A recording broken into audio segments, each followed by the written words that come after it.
Hey guys, hi, welcome back once again. My name is Vaishali, and having learnt quite a few things from, through, and from within human interactions, and having pursued and completed my master's in business administration and clinical psychology, I today wish to talk about promoting shorter attention spans, promoting mindlessness, promoting lesser focus, and promoting a lot of mental, psychological, emotional overwhelm. So, my intention and the attempt is not to promote it, but rather make us realize, make us even question if we are unknowingly, unconsciously promoting it.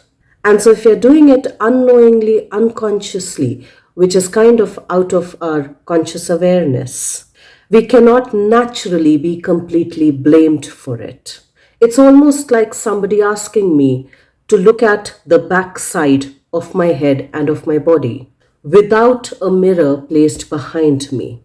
And not just a mirror placed behind me, but a mirror placed in front of me and mirrors placed on the sides as well, so that I could get a reflection of the backer side of my body.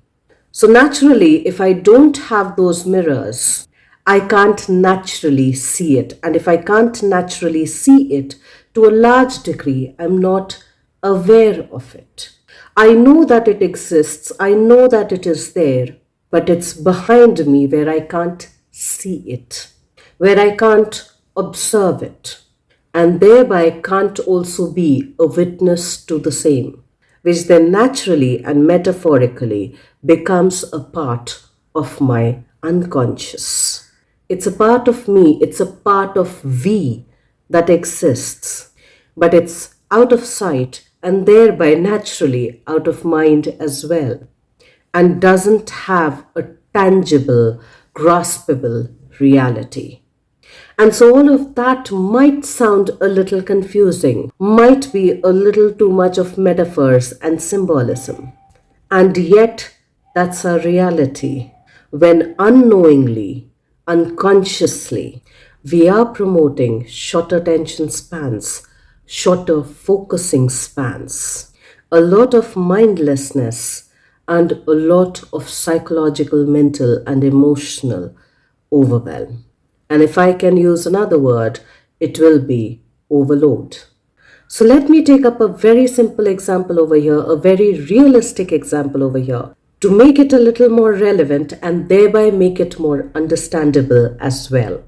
So just a few days back, for a few days, I had taken up this experiment on myself, wherein very deliberately, very consciously, and very intentionally, I had only started to watch YouTube and Instagram shots and reels. And of course, I should mention here that it comprised of a mix of all of the stuff that was educational, that was psychological, that was philosophical, that was biological, and that also had a mixed baggage of pure entertainment.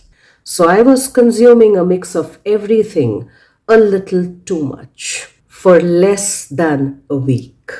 And after having deliberately done that for less than a week, I came back to listening to longer versions of conversations, longer formatted conversations that are also called as podcasts or vlogs.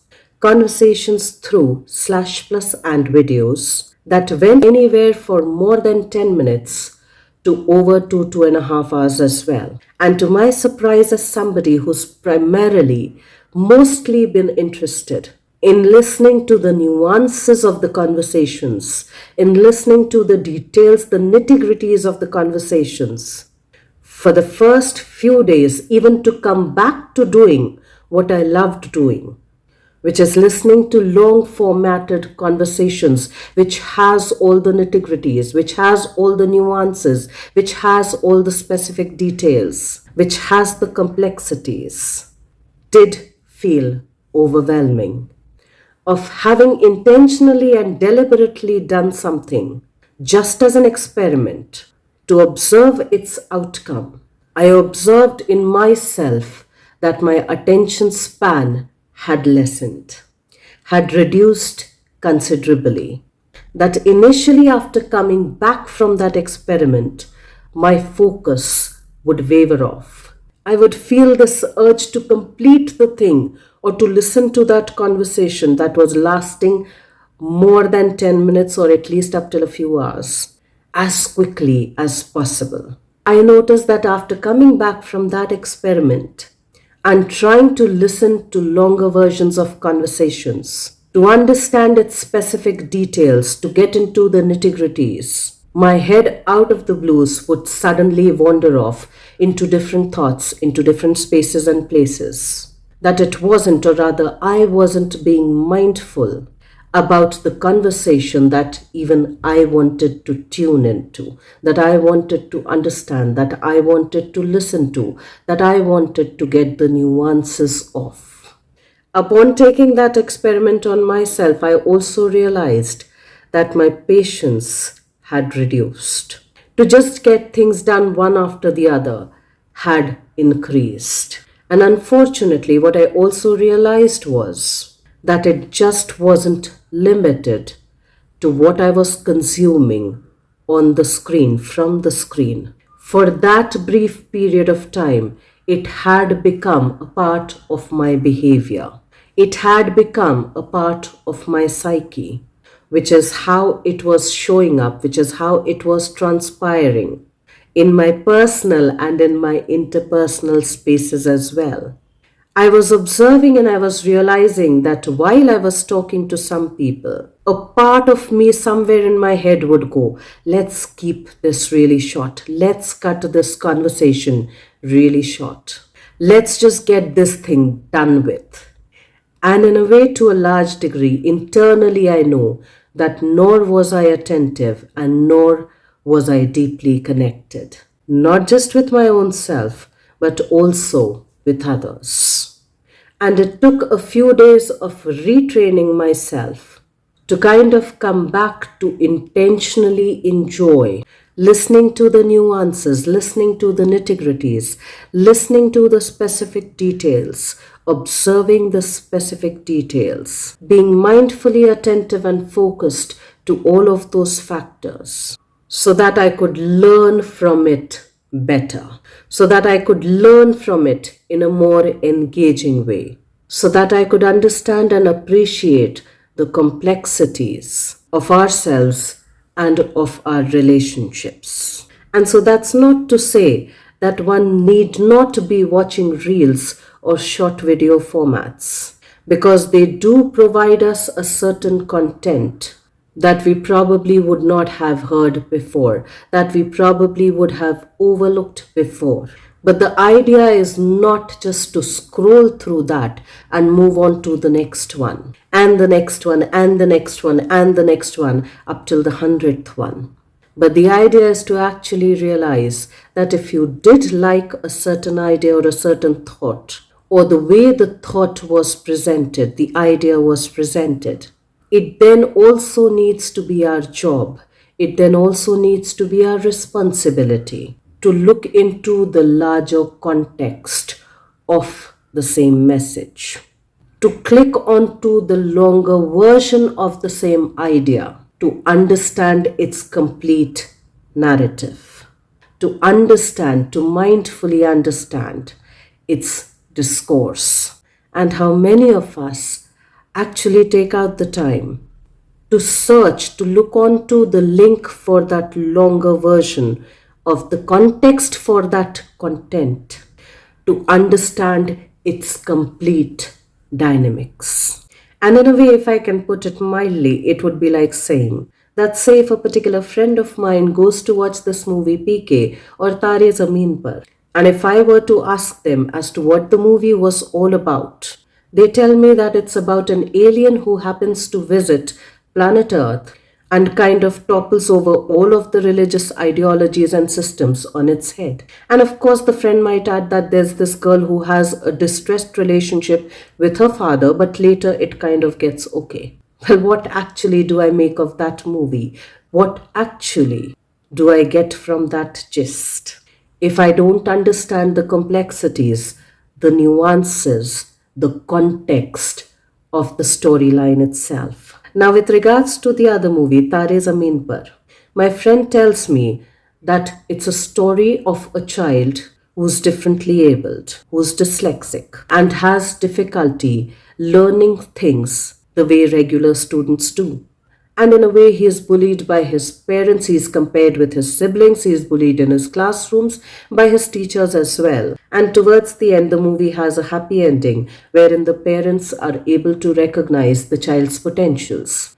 Well, that's the entire narration of the story that my friend gives to me in the shortest manner possible, without getting into the nuances, without getting into the specifics, without getting into the complexities of what makes that story relevant or irrelevant. And in a way, video shots kind of work in the similar manner. Not the same manner, but in the similar manner. And so, if we are blaming our youngsters or our peers for not paying attention, for being mindless, for not having the patience and the attention span and the intended focus required, we probably also need to reflect, are we unknowingly promoting that ourselves as well? Are we failing to give them the message that if you're looking at the short forms, if you're looking for the shortcuts, looking for those profound messages through the shortcuts, you'll be able to get them, but you'll not be able to understand the details, the specifics, the nuances, and the complexities of everything that's happening outside and inside of you. We probably also, in the same breath, need to address that please try and look for the details. Be mindful about the details, the nuances, and the complexities. To search for them after the short message has made any kind of a sense to you. Because unless we do that, we'll unconsciously, unknowingly be overloading our subconscious, our unconscious with too much of information that it probably will not be able to handle. Because, like it or not, our subconscious and our unconscious never rests, it never sleeps. It's a processor that is constantly on, it's a part of us that is constantly awake, absorbing every bit of information through what it sees, through what it tastes, through what it touches, through what it hears, through what it senses, all the time, every time.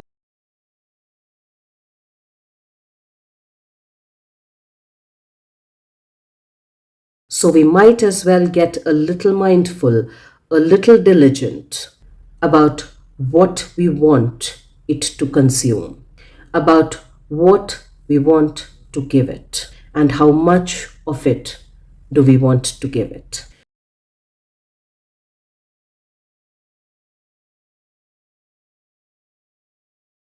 We always have the choice to be a little more present, a little more attentive, a little more mindful, or a lot more distracted, a lot more inattentive, a lot more not in focus, a lot more chaotic, and a lot more overwhelmed. And it's for us to decide what we choose.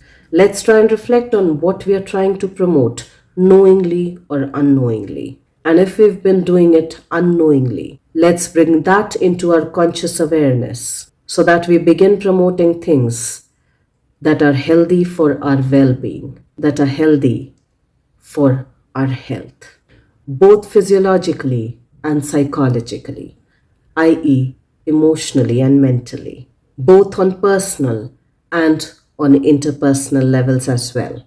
Let's try and reflect on that. Let's try and reflect on what we are trying to promote. And have we been doing it mindlessly or more mindfully? Let's do that for ourselves, both on personal and on interpersonal levels. And I will see you once again the next week. Till then, stay tuned in. And guys, if you do like the contextual content of these videos, please do like, share, and subscribe.